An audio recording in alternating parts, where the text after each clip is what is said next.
In the final episode of Season 1 of Uncharted, your sidekick for life, we welcome Donald Harris, a veteran of the video game industry and the founder of ATX Game Makers. ATX Game Makers is an organization dedicated to increasing diversity in the gaming world.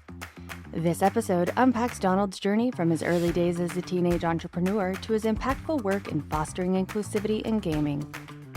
Join hosts Dan Dillard, Dr. Leon Vanstone, and myself, Natalie Peyton, as we explore the importance of mentorship, emotional balance, and the power of community in shaping the future. Donald shares personal stories about his unique path into the gaming industry, the challenges of being a minority in tech, and the life-changing power of a good mentor. He also offers insights into the creation of his nonprofit, ATX Game Makers, as well as his commitment to helping the next generation of game developers.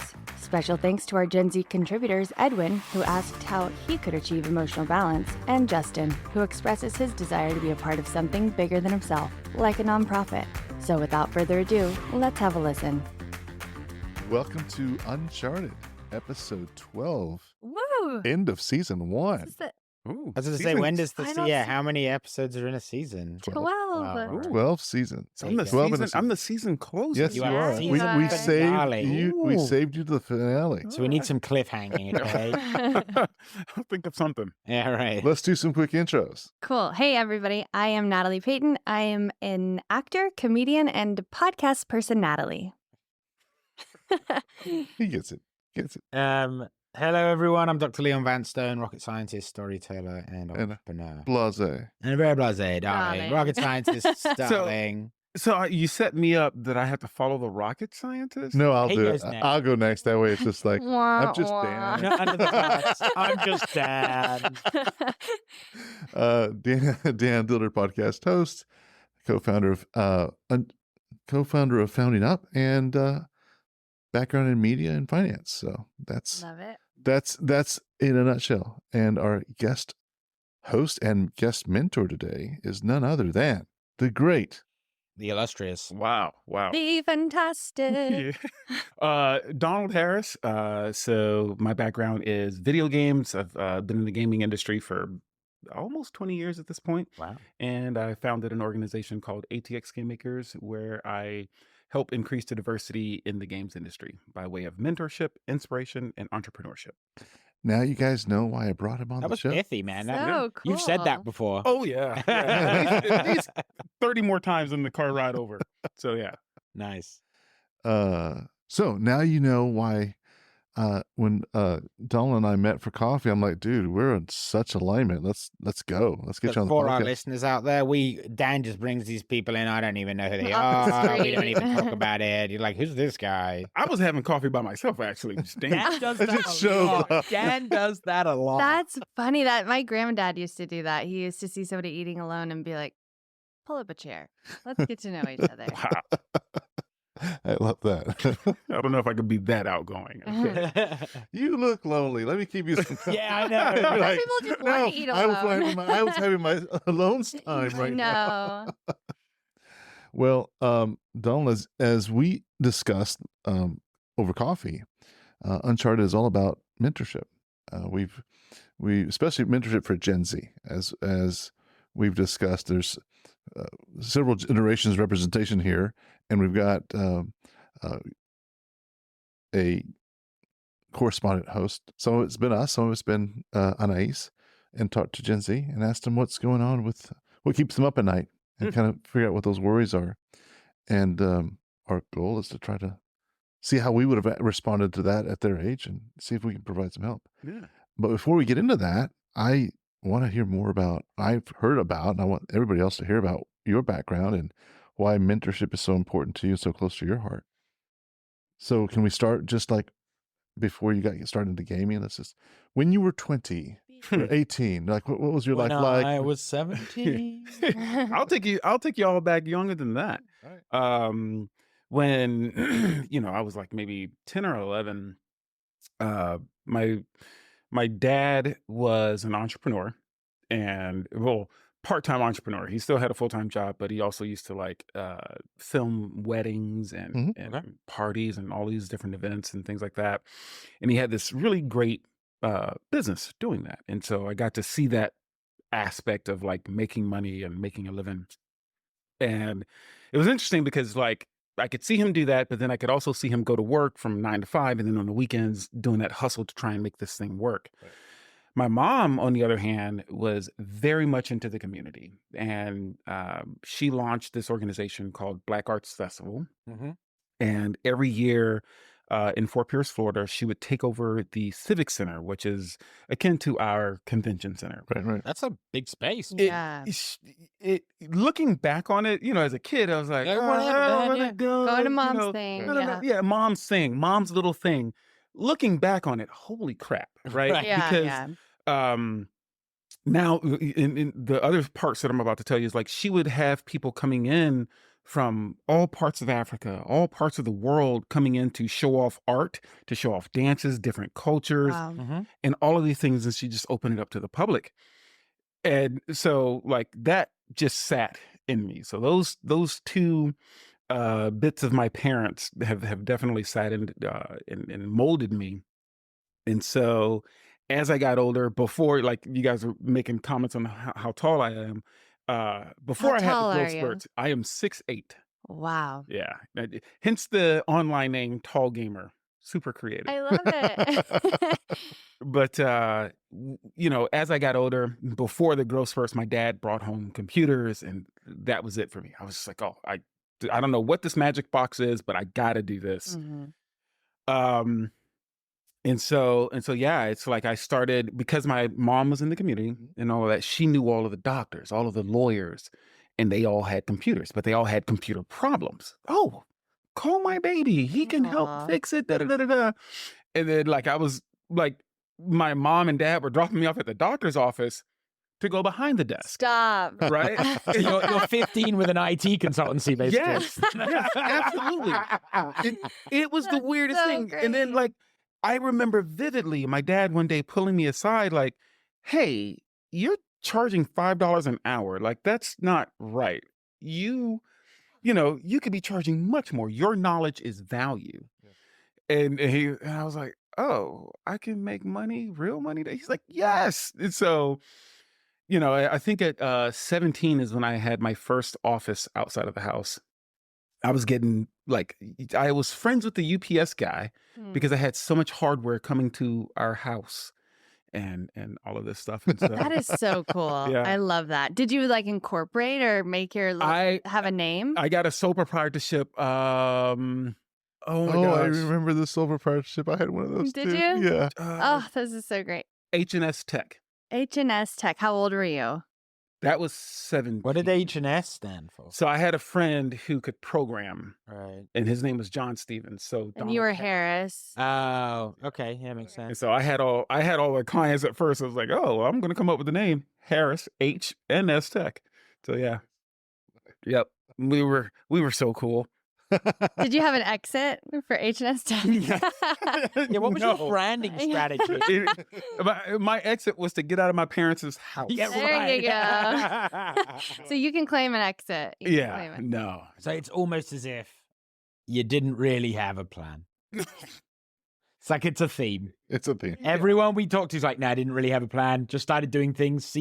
Some things worked. I did more of it. Things that didn't work, I stopped doing. The things that did work, I did more of. This takes me back. Just when you said sole proprietorship, I'm like, oh my!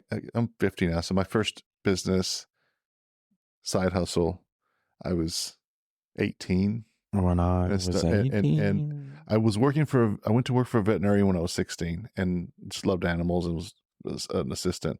But his wife owned a real estate agent, or just some homes, right? And so she rented them out. And then she'd go repaint them herself. Like her husband had taught her flipping how to paint houses, basically. No, they were just leased houses. Or just maintain. Yeah, maintain them. And she pulled me along and taught me how to paint. Wow. And so I learned that skill at 17, and so decided that I wanted to open up a little painting business, and so I started Perfect Touch Painting. And it was PCP. It was so cute because it was like the touch was just, I misspelled it as TUCH, and it was the logo was this painter dripping paint in the back. So it's like this messy little painter. And that was my card. It was, I can imagine love that. that. And I was a sole proprietor and I did that. And you know what? For that time, I was making good summer money. Like I would go paint a house and, $600-700 and it was like good money for me. Right, remember, ladies and gentlemen listening, Perfect Touch Painting. I'm sure his copyright has expired. That branding is out there for one of you who's unsurprising. But now I have to share mine. Yeah, go ahead. Yeah. So I was 12 and with my friend Amanda Jones, we started Cherry Cleaning Co. And we did it specifically, CCC. We specifically did CCC for our teachers. And it was a little bit gaming because we wanted to know what the inside of our teachers' houses looked like. So we started a company. Slightly creepy. Sorry, Mrs. Berlanga. She literally messaged me recently on one of the social media apps saying, Cherry Cleaning Co. for life. And we would clean our teachers' homes. And I don't even know if we took payment because it was just it was like illicit for us to be able to have a peek behind the curtain. Yeah. And Cherry Cleaning Co. was my first venture. Right. That's awesome. So anyway, you've moved out of your parents' house. Yeah, we need yours. We want to hear yours. What's your I did not have. He was too busy studying. He's a rocket scientist. Right? Well, I didn't have the guidance to bother starting my own company, but back in the day, kind of like you, I got into computers and I liked building them. I got quite good at building PCs, putting the hardware together and sort of knowing where all the price points were for performance and things. So my friends would start asking me to build them. They'd give me a budget. And I'm like, that's about the best PC you can manage. And at the time, Alienware was up and coming. Yeah. And like, they were they still are so overpriced if you know what you're doing. At least that's my opinion. Obviously not factually for any Alienware we don't want to sue company listening, just my opinion there. And so you could get Alienware performance for like a third of the price if you build it yourself. And so I started doing that, and then my friends got in on it, and I was building it for them. And I thought, I could just be really easy to sell things on eBay. Mm-hmm. So I started offering computers on eBay and did a little bit of that. And then I don't know, it didn't make a lot of money. Like eBay was real cutthroat back in the day because you were kind of competing with people who were just genuinely selling things at half price. Right. And it would have required quite a substantial upfront cost, which it actually looking back, and it wasn't much money at all. But for me at 17, it seemed like an enormous gamble. Yeah. So I did a few and then I just gave up. Yeah. I went to university was what happened. So it kind of just, I'm not doing this here. It fizzled out. Yeah, it fizzled out. But there you go. That was my... Well, now that you've gotten to know all our kind of first intros of business. Stories. Yeah, origin stories. Back to 7 years old. No, I continue. You're 17. You're 17. You've got this thing. What's the next thing? How did you get into gaming? The next part of it was I ended up moving to Texas. So I was decently successful at the business, and thinking about it now in this context, it's like, man, I was like 17, 18, running around these big orange juice plants, like fixing their machines. Like I was like thinking about it, like maybe I might have been in places I shouldn't have been, thinking back. But around 1999, I moved to Texas around the .com bomb. Uh-huh. And so, I was like getting hired to... There's this one job I got that they were like, hey, we want you to be a server technician. You're going to be messing with these new Blade servers. I'm not going to say the name of the company. I think they're still around. But they were giving, I was like 20 at the time or something like that. And they were giving me like $30 an hour. Wow. And I was like, yo, that's money. I get in and they're like, hey, you see that pile of boxes over there? Break those boxes down. And I'm like, all right. I mean, $30 an hour, man, or whatever. I'll do that. Right. I don't care. I did it for about a month before they figured out, like, oh, shoot, we don't have money to pay this guy to, And so I just kept bopping around to different jobs. And then I ended up working at Dell. So speaking of Alienware, I worked at Dell for almost 10 years and killed it. So I was in sales and did really, really well for myself at Dell. And at that same time, Dell was going through, so this was around like 2007, right before we got into that economic slump. And so Dell was doing their cutbacks and all of this stuff. And I started looking around at different options, like, okay, well, what am I going to do next? I love playing video games. I don't know how to make them. What skills do I have right now? I can talk to any stranger and tell them about anything. I can sell ice to an Eskimo, you know. Can I sell something in video games? I started looking around and I found this company called Garage Games. And they were selling a game engine. And so I said, well, shoot, all I have to do is just learn the features and benefits, and then I can sell this to developers. And that's what I did.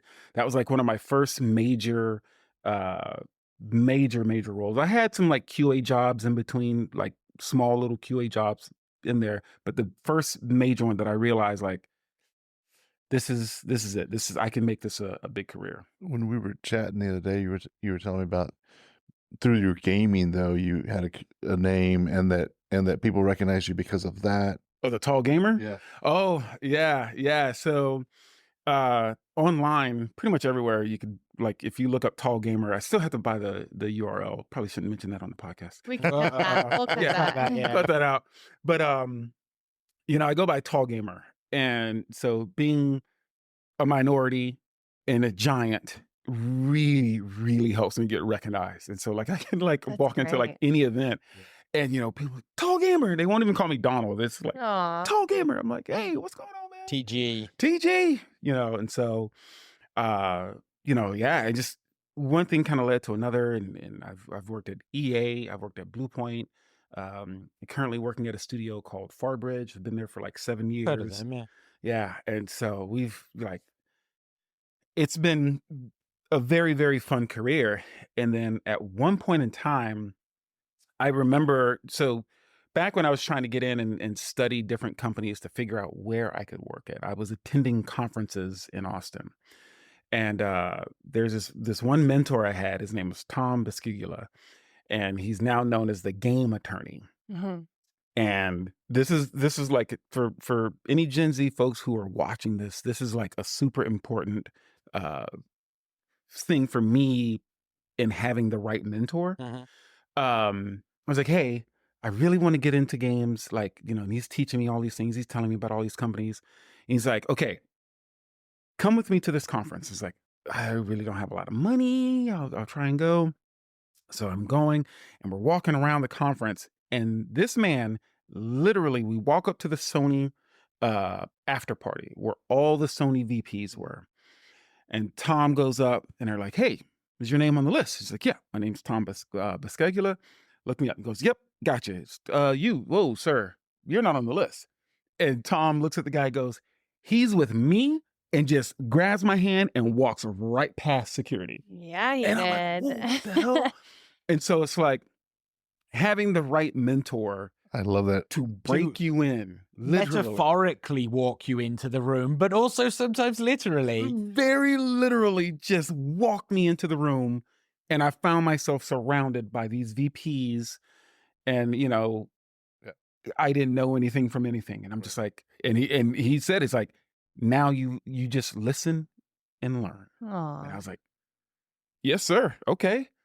I'm here. Right. You know, and so having a good active mentor is amazing. And I did get contacts from that event. And so, yeah.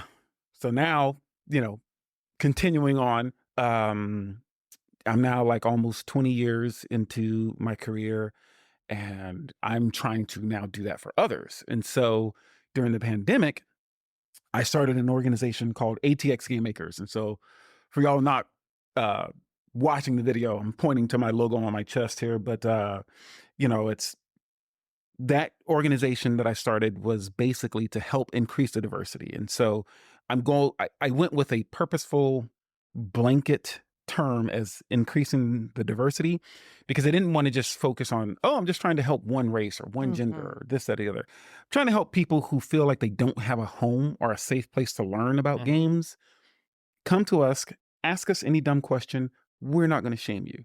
It's like when I was like really, really young and playing games, I remember it was the place for the uncool kids to go. Right. Yeah, I got bullied for playing video games when I was like 11. Exactly. And so now it's like everybody is into games, and now the people who are on the outskirts are the weirdos, right? Yeah. It's just like, no, hey, come here. I got you. Aw. Let's talk about games. Let's figure out a way to get you into games, And so the diversity thing reminds me of a story you were telling me about how you showed up at somebody's door and they were like, oh yeah. Yeah. So man, it's okay. I thought of that story because I already mentioned the company, but I'm not going to say it again. Okay. But I'll tell that story. So this was, again, being a minority in the tech field and in games, even more so. I was trying to work at this one company, and I was on their forums for like ever and a day. And so this is back in the time where it's like active community member, you stuck out to them through the forum and you're hoping for a way in. Every time someone posted, hey, Leon, man, that's a great shirt. I like video games too. It doesn't matter what you were talking about. I was on it, right?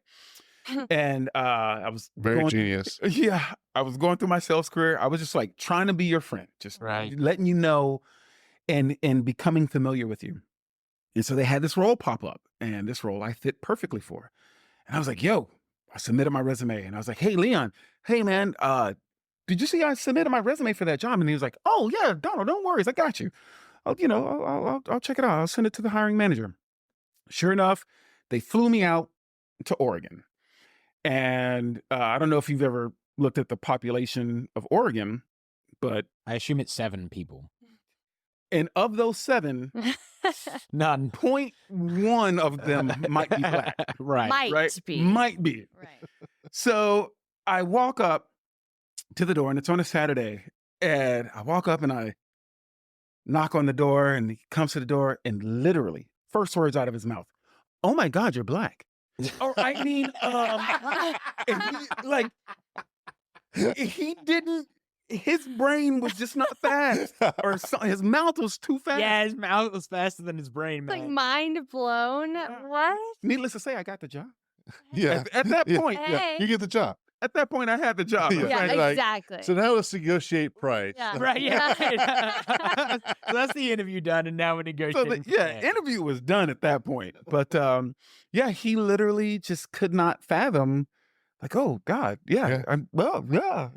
different people like video games. Yeah. But that helped you understand that there's diversity need. Oh yeah, and that's not the only instance. It's just like, I will still to this day, I'll find myself in boardrooms and just like, there's no women in the boardroom, or, there's nobody with just, not standard, white male, and There's no global majority. There's no global majority. I like that. I think the only time, Nice. there was one time recently, I was in this one boardroom. It was with a Nintendo, so that was some diversity in that room for sure. And that was intense though, man, because they don't speak English to you. They understand it, but they don't, because from my understanding, in Japan, it's sensitive for them to like screw up your language. Right. They don't want to embarrass themselves by speaking poorly. Man, let me tell you, that was so intense. Like a power dynamic, because like I'd be like, hey, X, Y, and Z, and then the translator wouldn't say anything. He would say something looking at me in Japanese, and then the translator would be like, oh yes. It's just a one-way translation. Yes, sir. Yes, sir. And I'm like, wow, man, that's hardcore. So I want to talk about one thing, and I want to get to the questions. Yeah. More about this, because what Yeah, can I see one? Yeah. I brought some gifts. Well, thank you. So part of what I do for my organization, so like I said, is, it's all about diversity and trying to help these folks get hired. Every year, I open this up to my organization, and it's free to the members. The members do not pay a single cent for anything. 2 big things I do is I do this book, which is called the ATX Game Makers Book of Talent. And so every year, It's like a CV book. Yep. It's exactly For what it those of is. you listening, it is literally a glossy book of beautiful talent Resumes. It's like a little portfolio, but Yeah, a bunch of portfolio. different people. Yeah. And so what I get to do is when I travel for work, I get to see people in power. Yeah. And I'm like, oh, you're having a problem hiring diversity? Great. I made you a book. Wow. Yeah. That's clever, so, man. That's actually a really like innovative way to put an incredible number, like a literal book's worth of people's CVs in front of someone that could that has the authority to hire them. Yeah. Donald, is your company listed on BLAP? I don't think so because I don't know what BLAP is.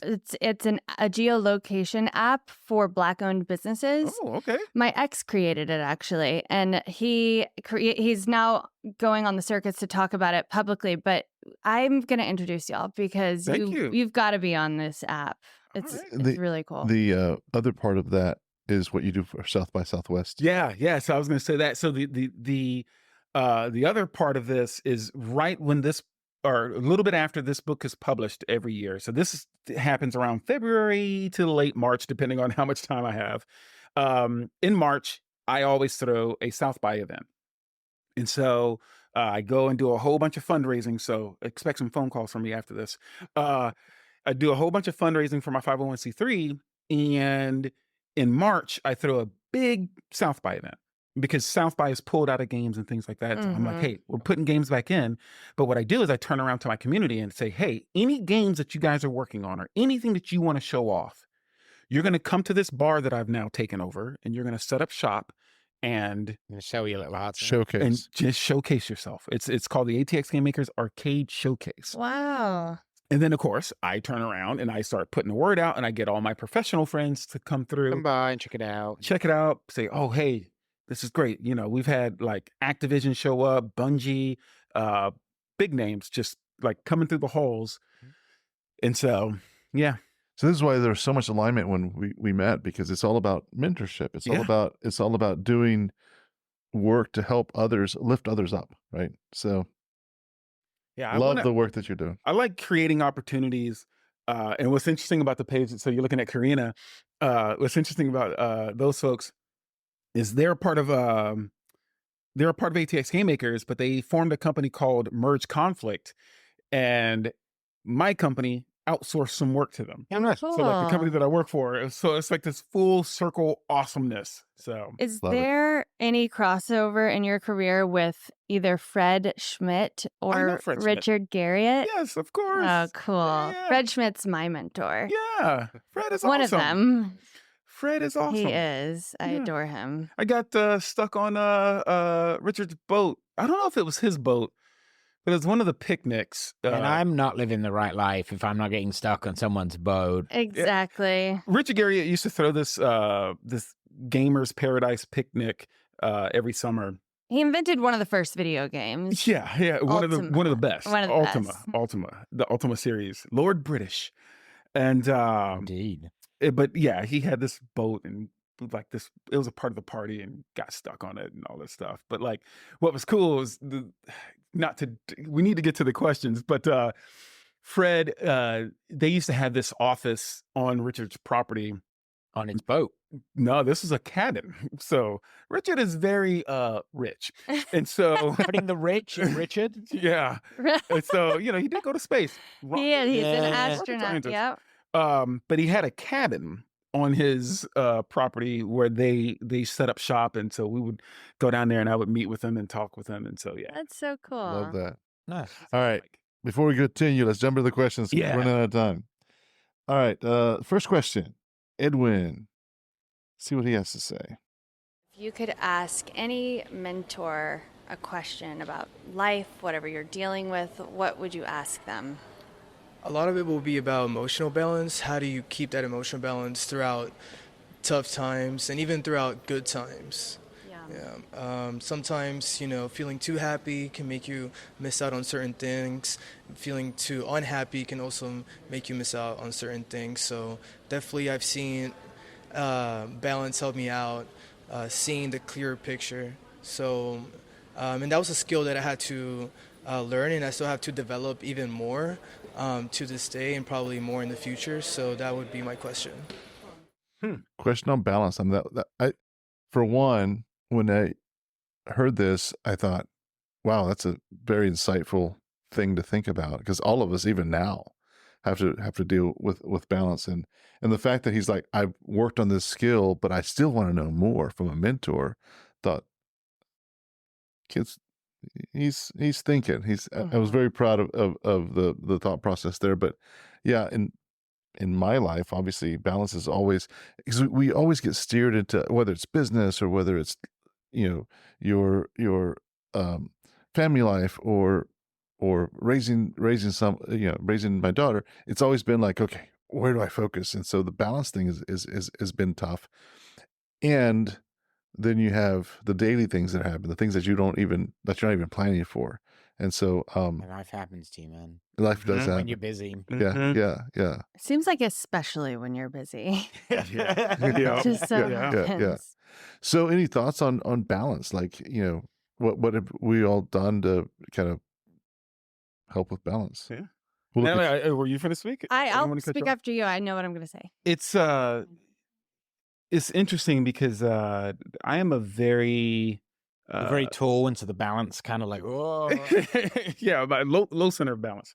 No, it's funny because this past week, I think I kind of told y'all when I was coming in, it was like a very, very busy week, and there was some emotional balance that I had to do. Mm-hmm. And you have to do that even in a professional setting. Once you get into a spot, things go wrong. Yeah.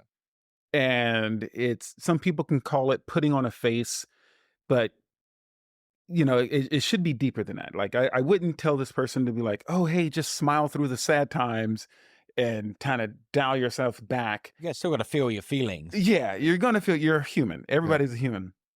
I would say, like, during the sad times, be aware of your pain. Mm-hmm. Instead of trying to figure out if you're too unbalanced or this, that, or the way, be more aware of the pain and figure out what's causing you pain.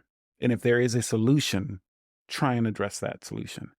When it goes on the other hand of being too happy, for me, I'm a like in my heart of hearts, like I really do love sales and like talking to people. I'm extroverted. Mm-hmm. Man, I love being happy. Mm-hmm. Like I lean into it. Like if you're happy, you did something great, celebrate that, let that emotion go through. Like if you're in a spot where they frown upon that or frown upon you being happy of an accomplishment, you might want to rethink where you are. Yeah. So some people, and not to cut you off or anything, but just one of the things I did get from that, some people do get complacent when they're happy, and that may be some of what he was thinking about. Okay. When you're happy, there's no demon chasing you down the road. Why do you do anything anymore? And that's because you're a go-getter, right? So you're like, I'm happy and I'm still getting it. Yes. But some people, they get happy and they're like, oh, well, I'm in a good spot.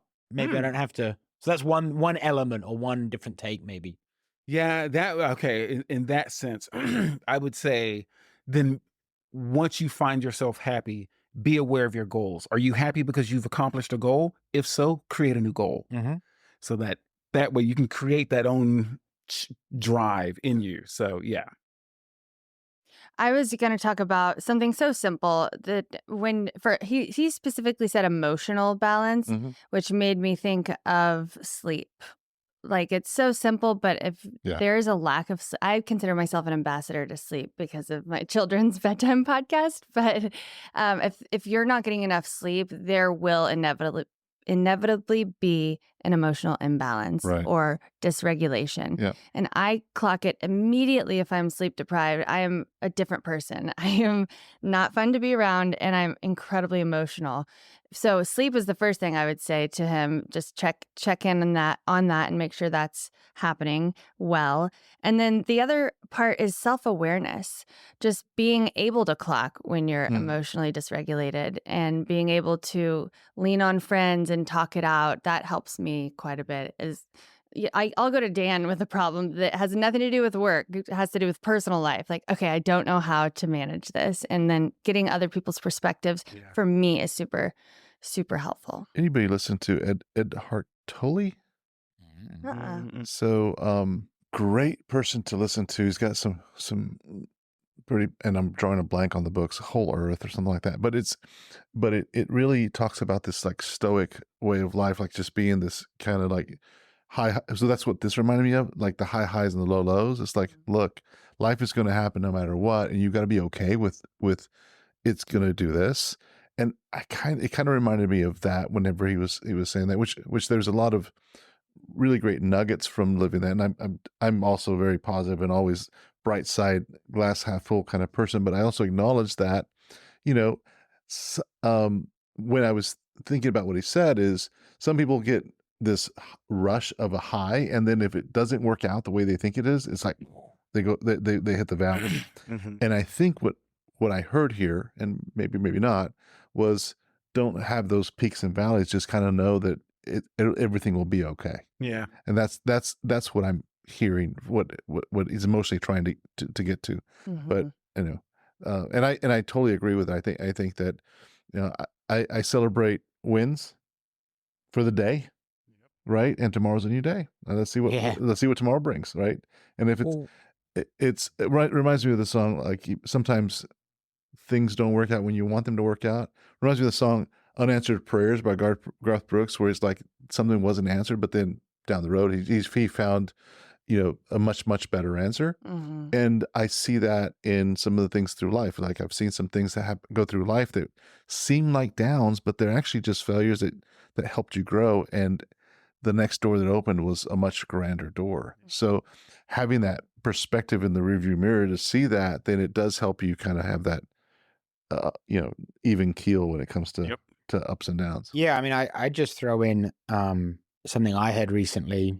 I forget which book this was from, but it said that things are rarely as good or as bad as you think they are.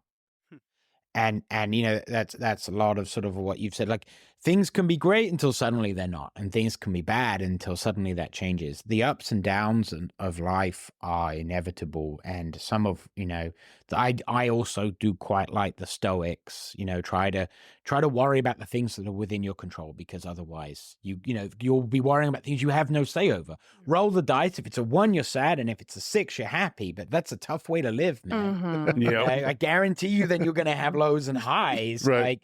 And so, yeah, just like you say, celebrate those wins. I think you both kind of sort of said it. Celebrate that win when it comes, and think about what tomorrow's going to bring, because that win may not be there tomorrow, man. You can get that job and you can lose that job, or you can, whatever it is, found that company and crash that company. So, you know, I agree with that. And sort of going back a bit to the question, I suppose he talks of balance. I don't know if I tend to find the way my life works, it tends to have a focus. So I'll be trying to move something forward, whether it's family or whether it's relational or whether it's business or career, whatever it is. Like there's something I'm trying to move forward. And perhaps coming back to something you said a little is the important bit. The way to strike some balance then, if you are trying to focus on getting something done, is not to forget to maintain the things you do care about. And later on, those may be a focus in my life, and that whatever I'm doing now may take a back seat. And that's how my life tends to work, which is just something that works for me. I'm not saying that's a model for everyone, but like I'll have a focus, but it is important to, you know, 70% of my effort goes there, and everything else gets, you know, 30%. And it's about, well, how do I maintain these things and make sure I get things done? One nugget that I want to share that I've learned is that throughout a large part of my youth, and even to most recent, like me, 5 years ago, I had this thought about balance within a day. Like I have to do all these, I got to exercise, I got to do yoga. Like all these things are so good for me. I got to do all these things. And it would stress me out to try to do all the things in a day. And then I tried to do that for a week, and it was still too stressful. And because I can't fit in a yoga and I'm just using that as an example, but all the things I want to do in a week, sometimes I can't fit them in a week. And then don't forget to work 16 hours because you're a hustler. Exactly. And so in doing that, 8 days a week, in doing that, just time was this thing, and it made me feel like I'm not being balanced because I'm not doing all the things I want to be doing. And as I've gotten more experience and learned more about life, I learned that there's seasons in which you do things. It's not necessarily like I did a 20-day fast like in June, right? Wow. I thought about doing that. Ladies and gentlemen, He was surprisingly not that hangry. I thought about doing that for 6 months before I did it. And it was in my head, and I just, I wanted to do, I was actually going for a 40-day fast. But at 20, I said, nope. no. You need a future goal. You need a next exactly. goal. But no, what ended up happening was my daughter said, I want to go do a birthday trip, and it was right in the middle of this thing, and I'm like, I can't, do. And I was glad. And I was glad. Is balance. I was glad. Yeah. You focus on the fasting, but you're like, hey, do you know what? I'm Right. I'm gonna choose this one because of my daughter, right? And that's a day or two only for your daughter, but still that's the 70-30, right? Exactly. And so what I've learned over this period of time is grace. You have to have grace, and balance and grace go together. See, now, and you're using that word. I've been thinking about this one thing as well. The other thing I would tell that young man is that don't try to be perfect. Because I think sometimes when you say the word balance, like, oh, you got it, nailed it perfect. You can't be perfect. No one can. Right. Part of my emotions, I lashed out at my girlfriend when I shouldn't have. It was all this stuff at work just kind of piling on me. Do you want to apologize to her now? And that I've apologized several times. But if you do it on a podcast, you can always just play. Yeah, you get backwards. extra brownie points. You can just listen. I love you, baby. You were right, and I am sorry. Just send her the link, to the timestamp, right? And it'll just open it up and it'll play. Put an Alexa alarm every morning. I can use that clip from the future. So I can use it many times. Send it to you. I love you, baby. Make it a gift. I'm sorry.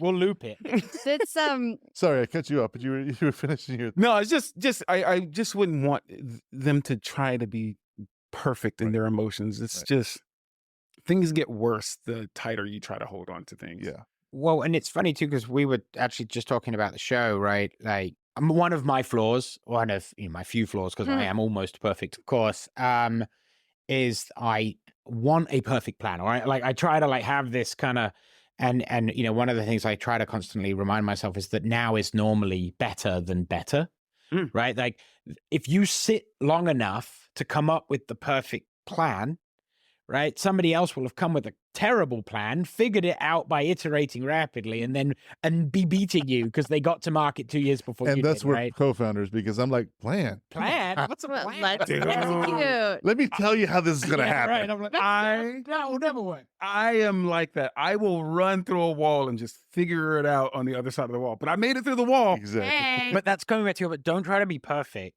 Don't have some kind of plan. But look.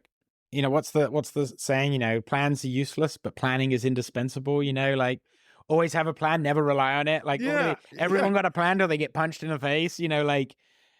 But you say, don't try to be perfect. Have some idea of where you're trying to go and why. Have a North Star, have a general direction, because otherwise you're just grabbing in the dark. But at the same time, trying to be perfect, going back to the rocket science, NASA tries to be perfect, tries to have a perfect rocket. Yeah, I think takes them 10 years to launch. You got it. SpaceX. I think you should try to be perfect there. Or plan for that. Or plan to be perfect. I may Well, have but the shared SpaceX this. just blew them up on the pad, right? That is Right. true. NASA would never dream of blowing up 8 rockets on the pad, right? Because now some congressman has to explain it. I mean, there's a lot of politics behind it. SpaceX are like, kaboom, hooray! They don't, and that's a win. Rapid that's a win. disassembly. That's a win for them. Because they learn something, they'll do it again in 6 months. Whereas NASA, they launch one, it'll take them another 10 years. Because that's, and I'm not here to fault either organization. I'm just saying, sometimes you're a lot faster. Be imperfect. It's quicker, right? And learn. It's a quicker way to actually who you want to be. I like it. I may have shared this on the show before, but one of my cousins recently told me to, the amount of time that you spend stressing on something, and then when it goes just fine, spend the same amount of time rejoicing on it going just fine. And I have been thinking about that quite a bit. Man, I'm thinking about certain people in my life. This one is on nonprofit. What could I do that would personally myself to help others? To get you on the track to be a part of nonprofits. Exactly. So there was, as we went out and interviewed people at ACC, this individual, Justin, he's put him on the spot with a microphone. He's like, I'll do it. But then as he was thinking as who am I? What do I want to become? It's like, we were asking some probing questions, and he's like, I just want to do good. I want to do good for others, maybe nonprofits. And so that that's a good. I thought it'd be a good question for you because you Yeah. have a nonprofit. Like how does one, work with a nonprofit or start a nonprofit or all that? So You just do it. Just like we that's just said. Nike. That's Yeah. Nike. That's Nike. Yeah. Organic. But like you can have a plan, but literally just turning to your neighbor and saying, "Hey, how can I help you?" That's step one. When I started my foundation, I had almost zero plan. I was kind of like him. It was like I wanted to help people. I knew that I was in a place with knowledge and connections to be able to help people. And I was literally just, my boss and I were talking one day, is how this whole thing started. And he's like, "Hey, so-and-so organization is shutting down their gaming gathering. What would you do?" And I was like, "I don't know. Like, I would start one, and I would try and like help more diversity in the industry. Like, I try to help the people on the outside to get in and start." He's like, "Yeah. What would you call it?" And I'm like, Man, he walked you straight into this one. Walking me like a dog. and he's like, and while he's doing it too, mind you, he's on his computer. He's typing. Making notes. And I'm like, "I don't know, dude. ATX Game Makers. I thought we were here to talk about our clients." It's like, yeah, I know. But okay, where would you like? Would you had say $1,000 a month budget? What would you do with that? Asking for a friend. You were getting ahead of me. He then goes, "Where would you host it?" And I was like, "I don't know, maybe like at a coffee shop because I like coffee." And he's like, Cool. I just bought the URL. I transferred it into your name. Here's my credit card. You're gonna have your first event in the South by Southwest coffee lounge." I just checked with him. What? And so yeah, shout out to Patrick Curry. Patrick Curry for the win. That's We how need to that get happened. Patrick on the show. Yeah, actually, you should. Yeah, he's Wow. great. He is absolutely great. But yeah, and I'm just like, yeah. So to say to Justin, dude, just do it. It's like like, first off, find something that you care about, that you want to help people on, and you can find a bajillion nonprofits out there. But if you want to do it your way, and just stand up and do it. Like, no one's going to stop you from helping people. Mm-hmm. They shouldn't. Unless they you're might. handing out free food. Yeah. Well, yeah. It's okay. Some people, there's right ways and wrong ways to do it. But like, literally, my advice to him would just be, man, just to do it. Just ask. There's plenty of people who need help. Mm-hmm. Unfortunately. And there's plenty of mentors that would help, or people that would, like, so if, I'd imagine if someone came up to you and said, "Hey, I want to do XYZ gaming thing," as long as it's vaguely aligned to the principles you cared about, would you help me set that up? Would you be a guiding hand? I'll be the face, you tell me what to do, kind of thing. You'd be like, hell yeah. Yeah, hell yeah. You might even be like, "Here's $200 to buy coffee," like once a month. I just contributed to a friend of mine who she started a camp in this rural, very, very rural place. I think like 40 kids showed up. And she's like, "Hey, yeah, I'm starting this thing." And I was like, "Cool. Let me give you some money." She's like, "Well, I was asking if you wanted to come and speak at it." And I was like, "Oh, well, I'll do that too." Money and But speaking. yeah, I'm definitely That's so down cool. to help, and just like, there's plenty of people to help him get started. I don't know that many people know this. So one of the things we always talk about, end in mind. I think you mentioned having the end in mind. We've talked about, actually, it's a conversation we're having. To your point about talking to neighbors or finding out what's going on, there's the last I checked, there's over 6,000 nonprofits in Austin alone. Wow. Right. So the heart is there. People are doing things. So if you don't know what you want to do, just look up nonprofits in Austin, and it'll help you kind of figure out what's available. And all of them are seeking either volunteers or donations, or they're seeking help of some sort. The way you figure out what you want, when you don't know what you want to do, the way you figure out what you want to do is to start doing something. Yeah. And you'll either figure out that you didn't like it, or that there was a part of it you liked, and you'll follow that. Yeah. Right. Yeah. I think every year Austin has this 1 week or a day called Amplify Austin. And it's all about nonprofits. So if you really, really want to, besides the looking up and doing that, you can participate in that week and see what it's about. And but yeah, I think that advice is, both of that advice is spot on. And Justin and Donald, like Donald's mother as well, you all are starting from a foundation of wanting to get back to your community, which is so important. I'll just mention the nonprofit that I work with. It's to help spread awareness and stop the stigma about drug addiction. It's called Into Light Project, and it's because of our fentanyl and opioid crisis in our community. And so just starting with something that you're passionate about is a great way to then branch out and give your time. I love this. I haven't done anything yet, but you know how I think about things for like 6 months before I start doing it? Yeah. One passion of mine that I'm going to get and start doing stuff about is clean up the ocean. And so they've got this, when I saw the videos. Going to the middle of the Pacific? I'll do something. I'm not sure what I'm going to do, but he brought this up on purpose because during coffee I told him I want to retire on a boat, so he knows. He's baiting me. Yeah. That's it. But alarmingly, there's this, and there's people doing something about this, but there's this trash the size of Texas. It's in the middle of the Pacific. Exactly. Pacific garbage patch. Exactly. Yeah. And so that, is alarming. So because the ocean is like, there's a 17-year-old fixing it for us. Don't worry. Right. Right. But that's the kind of stuff I'm like, that's in my heart. I want to contribute to that. So, all right. I've now committed myself on the podcast to go do something. Yeah. Declare it. Yeah, I've declared it. And that's all the time we've got, folks. I really enjoyed it. Donald, or should I say, what was Tall Gamer? TG. Do you go by TG? Is that like a thing? Or No, but it is now. I guess it is TG. Thank you so much for being on the show. And thank you, Donald. I personally don't feel like we got enough of your presence. So maybe next season. I would. What's our cliffhanger? Cliffhanger. Season finale. You need like a promise that's going to get people back. Like, going to be on the show next season. On